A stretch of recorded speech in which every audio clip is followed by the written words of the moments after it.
할렐루야. 네. 잘 보내시고 계시죠? 네. 제가 지난주에 아내한테 우리가 살아온 세월이 30년이 넘었다라고 했더니 안세월까지 포함하면 한 6년, 7년 정도 된 것 같아요. 문득 이제 제가 살아온 시간을 돌아보니까 와, 결혼한 지가 벌써 30년이 넘었잖아요. 그래서 야, 참 오래 살았다라고 했더니 아내가 저한테 묻는 거예요. 그 말 뜻의 의도가 뭐냐고. 후회하는 건지 아니면 좋다는 건지 물었는데, 제가 한 번 더 생각한 게 뭐냐면 목회를 한 지가 이제 28년인 거예요. 올해 28년인데 28년 동안 목회를 하면서 8번째 교회가 가야업교회인데 이 교회를 거쳐왔는데, 그동안에 수많은 성도들을 만나고 또 다양한 교회를 만나고 또 그러면서 하나님께서 또 이루어 가셨던 많은 것들을 경험을 했었습니다. 자, 그런데 제 마음 한켠에 드는 생각은 하나님께서 우리 가야업교회를 어떤 모양으로 세워가실까? 하나님께서 우리 가야업교회 속에 어떤 은혜를 행하실까? 우리 성도들의 삶을 하나님께서 어떤 비전으로 그 마음 가운데 뜨거움을 주실까? 여러 가지 많은 생각들을 했던 한 주간이었습니다. 여러분, 우리가 하나님 앞에 믿음으로 살기로 다짐하는 그 순간부터는 어쩌면 우리가 갖고 있는 어떤 세상의 어떤 기준과 가치들을 내려놓아야 한다라고 하는 그 결단이 분명 필요한 것 같습니다. 그거 없이 우리가 하나님을 섬기면 항상 이 두 가지가 충돌할 수밖에 없거든요. 그래서 오늘 성경에서도 옛 언약과 새 언약을 말씀하면서 이 두 가지를 함께 하지 않아요. 물론 옛 언약을 통해서 우리가 새 언약의 단계로 왔지만 지금은 새 언약의 시대이기 때문에 예수 그리스도를 통해서 우리가 세워가야 될 새로운 하나님 나라의 비전을 바라보는 것이 훨씬 더 우리의 신앙을 굳건하게 세워가는 것입니다. 사람들은 모두가 완벽한 삶을 원합니다. 그렇죠. 그래서 완벽한 시스템, 완벽한 교육, 또 완전한 어떤 신앙들을 원하는데 사실은 우리가 한계가 있잖아요. 그래서 우리는 완전함을 이룰 수 없습니다. 우리 모두는 다 불완전한 사람들이고 부족한 것들이 꼭 한두 개씩 있는 사람들이에요. 그래서 우리는 자랑할 수도 없고 내세울 수도 없고 상대에 대해서 뭔가 비판하거나 판단할 수도 없어요. 왜냐하면 그렇게 하다 보면 내게도 그보다 더한 것들이 나올 수 있는 것이 우리가 가지고 있는 한계입니다. 그래서 우리 모두가 하나님 앞에 늘 우리는 부족합니다. 그럼에도 나를 구원해 주신 하나님의 은혜가 있음에 감사하고, 여러분 그 마음으로 교회를 바라보시고 가정을 바라보시고 가족을 바라보시고 또 우리 직장 동료 세상을 바라본다면 어떤 마음이 들겠습니까? 우리 하나님처럼 긍휼의 마음이 드는 거예요. 한 번씩 아내를 보면 참 안 됐다 싶은 마음도 들거든요. 저를 안 만났으면 더 잘 살지 않았을까? 더 좋은 또 집안에 시집 갔으면 또 더 잘 되지 않았을까? 이런 마음도 드는데, 어쨌든 하나님께서 만들어주신 그 계획 속에서 우리가 여기까지 살아왔기 때문에 앞으로의 시간들도 우리가 그 마음을 가지고 전적으로 믿고 그 믿음의 시간들을 쌓아가면 반드시 하나님께서 우리를 그냥 세상 가운데 흘려보내지는 않으실 겁니다. 오늘 히브리서 기자는 본문을 통해서 옛 언약의 제사 제도를 다시 한번 언급을 합니다. 아무리 정교해 보이고 아무리 구약의 제사 제도가 본질적으로 완벽해 보여도 그것은 불완전한 제사라는 것을 말씀하는 것입니다. 결국은 인간이 하나님 앞에 제사는 인간 한계의 어떤 제사의 모습을 가지고 있다는 거예요. 구약의 성막은 화려하고 정결해 보였지만 그 문턱을 넘는 것이 결코 쉽지 않습니다. 여전히 그 성막은 닫혀 있었어요. 예수님께서 십자가에 죽기까지 그 성막은 너무나 완고하게 닫혀 있었습니다. 예수님께서 죽으심을 통해서 그 성막에 가렸던 천이 찢겨져 나갔지, 그 이전에는요 대제사장 말고는 어느 누구도 그곳에 들어갈 수가 없었습니다. 바로 이것이 인간의 힘으로는 결코 하나님 앞에 나아갈 수 없음을 상징하는 구약의 제사의 모습이었습니다. 오늘날 우리는 교회라는 공간 안에서, 예배라는 공간 속에서 하나님을 예배하지만 여전히 우리 마음 한켠에 옛 언약의 틀 속에, 다시 말하면 형식의 예배 속에 갇혀서 하나님 앞에 나아가고 있는 것은 아닌지를 돌아봐야 된다는 거예요. 무슨 말이냐면 이곳에서 하나님을 예배하지만 우리 마음 가운데 어떤 형식의 막을 막아놓으면 하나님을 볼 수가 없는 거예요. 그 막을 걷어내고 우리의 모든 수치와 우리의 모든 연약함도 다 벗겨내고 하나님 앞에 벌거벗은 몸으로 나아가서 진짜 새 언약의 주님 앞에 우리의 삶을 내어놓을 때, 그때 우리 주님께서 우리를 향하여 그 마음을 만져주시는 거예요. 우리가 오랜 시간 예배 생활 하지 않습니까? 오랜 생활 신앙생활 하는데도 여전히 우리 속에 하나님의 은혜가 정말 깊이 와닿지 않는 거예요.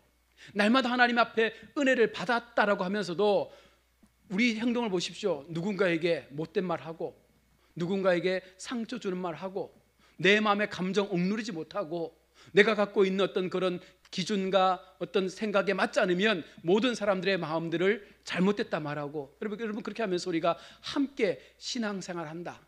더 나아가서 우리가 그러면서 하나님을 믿는다, 내 마음 가운데 말씀에 대한 순종이 있고 용서하는 삶을 살고 있다라고 말하는 말도 안 되는 모순적인 행동들을 우리가 하고 있는 거예요. 구약의 제도를 우리가 이제는 떠나서 새로운 은혜의 언약 속에 들어와서 하나님의 그 사랑 가운데 우리가 주님을 예배한다면 진짜 우리는요, 마음의 말씀을 새기고 이제는 마음에 주신 그 하나님의 말씀들을 삶으로 살아낼 수 있는 참 새 언약의 성도가 될 때, 여러분 진짜 그곳에 하나님의 귀한 교회가 세워지게 되는 것입니다. 신앙의 본질은 제도 속에 있는 것이 아니라 바로 십자가를 통해서 열려진 바로 하나님의 관계 속에 있는 거예요. 그래서 우리가 예수님과 어떤 관계에 있는가, 내가 하나님과 어떤 관계 속에 있는가를 우리가 분명하게 인식하면 우리는 함부로 말할 수 없고, 함부로 예배할 수 없고, 함부로 인생의 시간들을 흘려보낼 수 없는 거예요. 저를 비롯해서 여기 있는 모든 분들이 어떻습니까? 말에 실수하시잖아요. 사람들을 보면 미워하는 마음 갖고 계시잖아요. 여전히 내 마음 가운데 가족임에도 불구하고 상처되는 말들을 얼마나 많이 쏟아내고 있습니까? 그러면서 우리가 뭘 얘기합니까? 내가 그만큼 힘들었다는 걸 얘기하잖아요. 그런데 여러분, 그 힘듦을 우리는 하나님 앞에 고백하고 있지 않습니까? 그래서 하나님을 통해서 그 힘듦에 대한 부분들을 위로받고 있잖아요. 그래서 내가 위로받았다라고 말하면 더 이상 이 부분은 우리의 삶을 통해서 나타나면 안 되는 거예요. 그게 진짜 은혜 받은 거죠. 그런데 우리는 계속해서 똑같은 문제, 똑같은 상황, 똑같은 어떤 여러 가지 많은 여건 속에서 계속적으로 반복되는 삶을 살 때가 많습니다. 이것은 구약의 틀에 매여 있는 것처럼 우리가 하나님의 은혜 속에 들어있지 않는 거예요.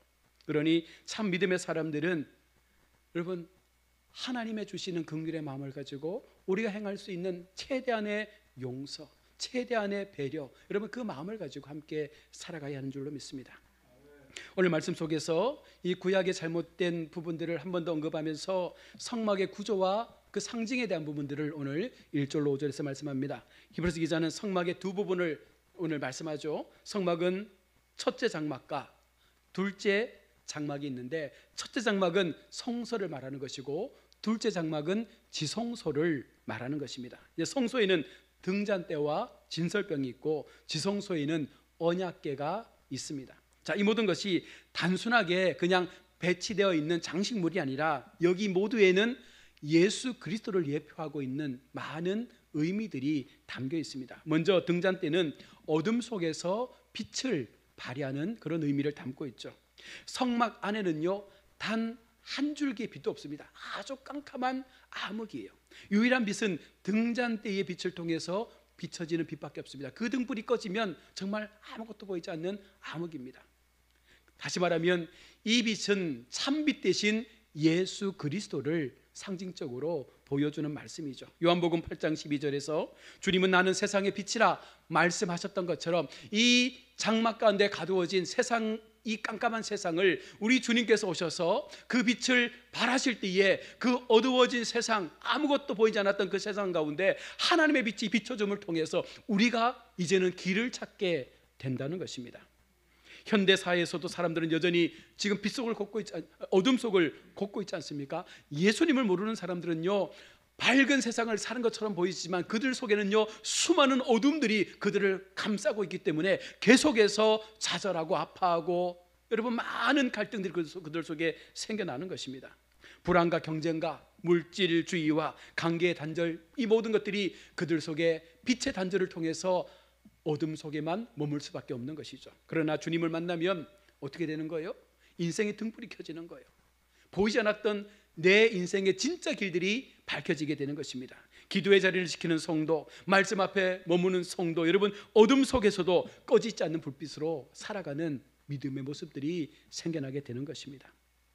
두 번째로 진설병은 생명의 떡을 상징합니다. 이 진설병은 매 안식일마다 새롭게 교체가 되어졌습니다. 이는 하나님의 백성이 한 번 받은 은혜로 살 수 없다는 걸 얘기하는 거예요. 우리도 신약의 삶을 살 때 매일마다 부어주는 은혜가 없으면 살 수 없는 거예요. 그래서 우리가 날마다 주의 성령의 충만함을 받으셔야 됩니다. 날마다 기도함을 통해서 내 속의 부족함을 알기 때문에 그것을 바꿀 수 있는 방법은 날마다 주어지는 은혜가 아니고서는 우리가 우리의 삶을 자신할 수 없는 거예요. 여러분, 기도가 약해지면 뭔가 문제가 생기잖아요. 기도가 약해지면 뭔가 내 마음 가운데 불안이 생기잖아요. 여러분, 내가 주님 앞에 나아가는 그 시간들이 소홀해지면 분명 우리 속에 영적인 문제가 생길 수밖에 없는 것입니다. 날마다 새롭게 공급하여 주시는 은혜의 떡을 먹어야 여러분 우리가 매일매일의 삶을 이겨낼 수가 있는 것입니다. 현실적으로도 신앙생활이 무너지는 이유 가운데 하나가 무엇입니까? 은혜의 공급이 중단되면 여러분 어느 누구라도 무너질 수밖에 없어요. 목사도 은혜가 멈추면 목사 실패할 수밖에 없습니다. 주일 한 번의 말씀으로 여러분 일주일을 버티는 것은요 말도 안 되는 거예요. 우리는 매일의 삶 속에 나와 하나님과의 영적 씨름을 통해서 말씀을 통해서 여러분 내 삶을 살아내야 되는 거예요. 냉장고에 묵은 떡으로 여러분 버틸 수 있습니까? 오래된 그 얼어붙은 그 떡으로 우리가 먹고 건강을 회복할 수 있습니까? 그렇잖아요. 매일마다 새롭게 지어진 밥을 통해서 그것을 먹을 때 여러분 건강해지는 거예요. 여러분 지금 우리는 그런 삶을 살아야만도 불구하고 우리는 그렇지 못해요. 너무나 냉장고에 오래된 인스턴트의 음식에 계속해서 우리의 건강은 약해지고 있는 것입니다. 성도는 매일의 말씀과 기도의 신선함을 통해서 그 은혜를 공급받고 여러분 하나님 앞에 더 우리가 영적으로 자라나는 은혜를 누려야 될 줄로 믿습니다. 또한 6절과 7절에서 지성소의 의미를 통해서 대제사장의 사역을 말씀하고 있습니다. 지성소는 1년에 한 번 대속죄일에 오직 대제사장만이 들어갈 수 있었습니다. 그는 향로와 피를 가지고 들어갔습니다. 향로는 성도의 기도를 상징하는 것이고 피는 예수 그리스도의 십자가의 죽음을 상징합니다. 이 모든 과정은 인간 스스로가 하나님 앞에 나아갈 수 없다는 거예요. 나의 죄를 속량할 수 있는 짐승의 피를 통해서 그곳에 들어갈 수 있는 거예요. 피 없는 접근은 불가능합니다. 대제사장은 자기의 백성의 죄를 위하여 피를 제단에 뿌려야 했습니다. 피는 생명이며 죄사함의 대가였습니다.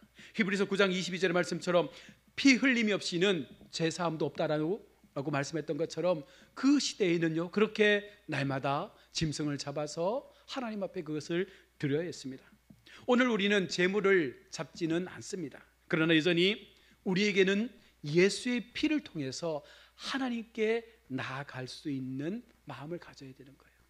예수님의 피를 통해서만이 우리가 이 제단에 설 수 있는 것이고, 예수님의 피를 통해서만이 우리의 삶이 구원받을 수 있는 것이고, 예수의 피를 통해서만이 우리가 예배하고 기도하고 헌신하는 모든 것들이 우리 삶의 진정한 의미가 될 수 있음을 오늘 성경은 말씀을 하고 있습니다. 그래서 여러분, 예배는 겉모습보다 무엇이 더 중요한 것입니까?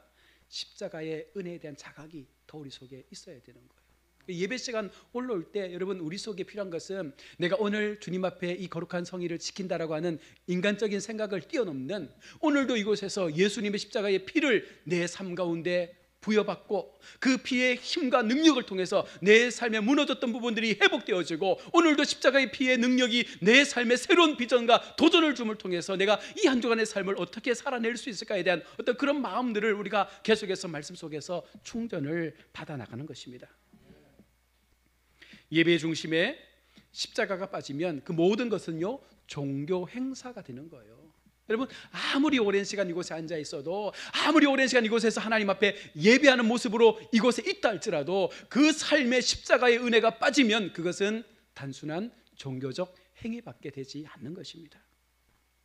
그리고 이제 그 구약의 성막의 휘장이 찢어졌습니다. 예수님께서 십자가에 돌아가실 때 휘장이 좌우로 갈라지며 찢어졌습니다. 여러분, 이는 하나님께로 나아갈 수 있는 길이 이제 온전하게 열렸다는 거예요. 더 이상 짐승을 잡지 않아도, 더 이상 제사장을 통하지 않고서도 이제는 우리는 예수님을 통해서, 예수님의 그 피의 권세를 통해서 하나님 앞에 내가 직접 나갈 수 있는 거예요. 여러분, 구약에는 어느 누구도 성소, 지성소에 함부로 들어갈 수 없잖아요. 제사장들만이 들어갈 수 있잖아요. 그런데 이제 우리는요, 이 거룩한 성소의 성전에 우리는 우리의 마음과 의지로 들어올 수 있습니다. 왜? 예수님께서 이곳에 주님의 피를 뿌려놓으셨기 때문에. 오늘날 우리는 하나님 앞에 담대하게 나갈 수 있는 담력을 얻었습니다. 그러나 그 길을 여러분 당연하게 여겨서는 안 된다는 것입니다. 충분한 예수님의 피의 공로와 대가가 있었다는 거예요. 나를 위해서, 여러분, 나를 위해서 우리 주님께서 그 십자가의 죽음을 친히 감당하셨다고 하는 그 피의 공로에 대한 부분들을 우리가 기억해야 되는 것입니다. 그러면 여러분, 우리가 하나님 앞에 예배하는 것이 얼마나 귀하고 감사한 것입니까? 매번 말씀드리지만 우리가 구약의 마음으로 예배를 드리면요, 여러분, 돈 없으면 예배 못 드리잖아요.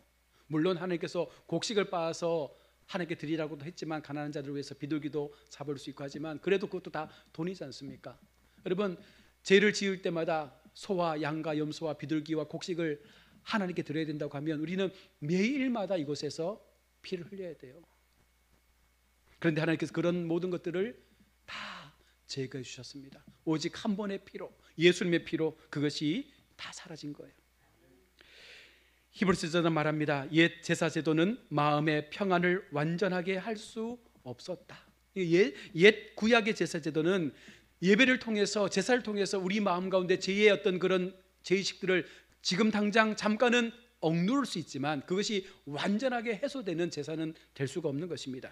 왜냐하면 그것은 외적인 의식에 불과하기 때문에 반복적인 제사가 계속해서 필요한 것입니다. 씻고 먹고 드리는 행위가 반복되었지만 완전한 면책은 될 수가 없습니다. 오늘날에도 많은 성도들이 옛 언약의 신앙처럼 그렇게 살아가는 경우를 보게 됩니다. 예배는 드리지만 마음은 닫혀 있습니다. 찬양은 하지만 삶의 순종이 없습니다.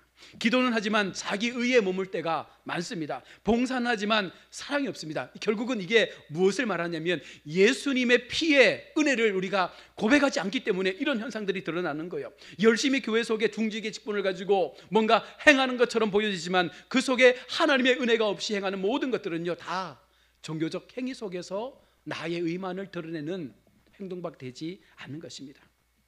신앙의 핵심은 행위의 반복이 아니라 마음의 변화입니다. 마음이 바뀌셔야 돼요. 여러분, 예수 믿고 가장 먼저는 마음이 바뀌셔야 돼요. 그 바뀐 마음을 가지고 행동하셔야 되는 거예요. 그냥 우리가 위선적으로 뭔가 교회 좀 봉사하는 것처럼, 찬양하는 것처럼, 헌금하는 것처럼 보여지는 이 모든 것들은 다 거칠고 우리 하나님 앞에는요 아무런 영광이 되지 않는 거예요. 작은 것 하나를 하나님 앞에 드리더라도 그 마음이 동하여져서 그 마음의 간절함 때문에 오직 예수님 때문에 내가 이것을 행하고 이것을 하나님 앞에 드릴 수 있다고 하는 그 헌신과 봉사가 진짜 하나님 앞에 기쁨으로 올려지는 것이지, 여러분, 그렇지 못한 것은요 다 아무런 의미가 없는 것입니다. 하나님은 형식보다 상한 심령을 원하십니다. 우리 마음 가운데 하나님 앞에 상함으로 애통하는 그 간절한 믿음의 기도를 하나님께서 더 간절히 바라신다는 거예요. 겉모습은 완벽해도 여러분 내면이 비어 있으면 그것은 불완전한 신앙이에요. 우리 속담처럼 빈 수레가 요란하다 말하잖아요. 예수님은 단 한 번의 제사로 영원한 속죄를 우리에게 이루어 주셨습니다. 그분은 대제사장이면서 동시에 한 번의 영원한 제물이 되셨습니다. 주님의 십자가는 모든 제사를 완성했고 이것이 구약의 마지막 제사를 멈추게 한 거예요. 이제 우리는 어떤 제도나 사람의 중보를 통하지 않고도 하나님께로 직접 나아갈 수 있는 은혜를 입었습니다. 왜요? 성령께서 우리의 중보자가 되어 주었고 날마다 말할 수 없는 탄식으로 우리를 위하여 기도하시는 참 예수님의 그 은혜의 역사가 우리의 삶 가운데 함께하기 때문입니다. 기도의 문, 회개의 문, 여러분 예배의 문이 이제 모두 열려 있습니다. 우리는 이제 그 문을 향해서 믿음으로 나아가면 되는 거예요. 여러분, 이렇게 쉬운 믿음의 삶이 어디에 있습니까? 우리는 이 문을 열고 나아가서 하나님과 교통하며 하나님과의 올바른 관계를 이뤄나가면 이 모든 믿음의 복들이 우리의 삶 가운데 부어질 것이라 말씀하고 있습니다. 성경은요 예수 믿는 사람들이 가난하라 말씀하지 않아요. 예수 믿는 성도가 무조건 세상 가운데 피해보고 양보하고 연약하게 살라고 말씀하지 않습니다. 하나님은요, 바른 믿음, 건강한 믿음, 예수님과의 온전한 관계, 말씀 중심, 기도 중심, 하나님을 향한 예배의 즐거움을 가지고 살아가는 성도들에게 반드시 하나님은 약속하신 말씀의 그 모든 복들이 다 임할 수 있도록, 그것을 다 경험할 수 있도록 하나님은 반드시 그들에게 그 복을 주신다라고 말씀하고 있는 거예요. 그래서 우리가 한번 생각해 보셔야 됩니다. 나는 왜 그 복을 받지 못하는가? 그러면 원인은 한 가지입니다. 내가 하나님 앞에 바른 관계를 지키지 못하고 있는 거예요. 아니에요, 나는 열심히 교회 다니고 있어요, 나는 열심히 하나님 앞에 헌금하고 있어요. 여러분, 그게 중요한 게 아니라 했잖아요. 내 마음에 정말 하나님 앞에 내 모든 마음이 전심으로 주님이 나의 전부라고 고백할 수 있는 그 온전함이 우리 속에서 하나님을 향하여 드려질 수 있을 때, 그 믿음 속에서 드려지는 예배, 그 믿음 속에서 드려지는 삶의 헌신과 봉사와 헌금, 여러분 그 모든 하나님을 향한 사랑의 행위들이 나타날 때 이게 진짜 하나님 앞에 값지고 복된 은혜의 통로가 된다는 것입니다. 오늘 우리의 신앙이 형식에 갇혀 있는 것인지 아니면 은혜 속에 서 있는 것인지를 여러분 판단하셔야 됩니다. 나는 지금 오늘 이 시간 이곳에서 하나님의 은혜를 가지고 주님을 예배하는 것인지 아니면 예배라는 형식의 틀 속에 갇혀서 지금 주님을 예배하는 것인지를 우리가 판단하셔야 돼요. 현실에 우리는 많은 제도를 가지고 살아가죠. 교회 시스템, 사역 구조, 예배 순서, 직분 체계, 이 모든 것들이 다 중요합니다. 그러나 신앙의 본질이 되어서는 안 된다는 거예요. 이것이 신앙을 움직이는 주체가 되어서는 안 된다는 것입니다. 여러분, 모든 것은 하나님을 향한 통로이지 이것이 목적이 되어서는 안 되는 거예요. 그러면 뭐가 되겠습니까? 종교다원주의가 되는 거예요. 오직 목적은 하나님 한 분이십니다. 오직 그분을 향해서 우리가 이 모든 것들을 행하는 거예요. 가정에서는 형식적이 아닌 진짜 아이들을 향한, 가족을 향한 마음으로 주님 앞에 가정의 재단이 쌓아져야 하고 자녀에게 복음이 전해지는 삶을 살아내야 합니다. 여러분, 지난번도 우리가 말씀을 나눴지만 가정에서 자녀들이 가장 듣고 싶은 말이 뭡니까? 부모에게. 그때 우리 어린이 주일날 설교했잖아요. 뭐라고 했습니까? 부모가 부모에게 가장 듣고 싶은 말, 그 모르면 자녀를 어떻게 우리가 사랑하고 키울 수 있겠습니까? 첫 번째는 사랑한다는 고백, 두 번째는 격려하는 말. 이 두 가지가 1번, 2번이에요. 이걸 우리가 못 해주고 있는 거예요. 지금 가정 안에서 내 자녀에게, 남의 자녀 아니면 내 자녀입니다. 내 자녀, 내가 낳은 자녀예요. 내 자녀에게 내가 너를 사랑한다, 참 너 잘했다, 너가 엄마 아빠의 아들이고 딸이어서 너무 행복하다. 여러분, 이 말을 왜 안 해주시는데요? 하셔야죠. 그래서 아이들이 그 마음을 가지고 용기 얻도록 해주셔야 되죠. 그게 가정에서 필요한 것이죠. 직장에서는 그리스도의 빛으로 정직하게 우리가 살아내야 되죠. 누군가는 세상의 방법으로 편법을 행하고 회사 돈을 이용하고 한다 할지라도 우리는 예수님 때문에 할 수 있어도 안 하는 거예요. 여러분, 그것이 믿음을 가진 성도의 모습이죠. 교회에서는 프로그램보다 사랑으로, 그리고 조직보다 은혜가 중심이 되어야 하는 것입니다. 그래서 우리 성도들을 바라볼 때마다 그 모든 성도의 삶을 우리의 시선에 담아서 예수님처럼 오늘 저분은 어떤 마음으로 아파하실까? 오늘 저분은 어떤 힘듦으로 하나님 앞에 기도할까? 내가 도와줄 수 있는 것이 무엇일까? 여러분, 그런 마음들이 계속해서 생겨나야 되는 거예요. 그게 진짜 우리 가족이고 교회고 성도 연합이 아니겠습니까? 예수 그리스도께서 열어주신 새 언약의 길 위에 서 있는 우리가 여러분 이제 두려워하지 않고 담대하게 예수님께 나아갈 수 있는 힘을 얻지 않았습니까? 옛 언약의 그림자에서 이제는 좀 벗어나서 은혜의 실제 되신 예수님과 함께 동행하는 삶을 살아내는 그런 현실적으로 진짜 은혜가 나의 삶을 주장하는 그런 믿음의 길들을 여러분 걸어가시길 바랍니다. 말씀을 맺습니다. 옛 언약의 모습은 모형입니다. 완전하지 않습니다. 성소와 지성소는 그리스도의 구속의 상징을 나타냅니다. 예수님의 피로 하나님 앞에 이제는 담대하게 나갈 수 있는 힘을 얻게 되었습니다.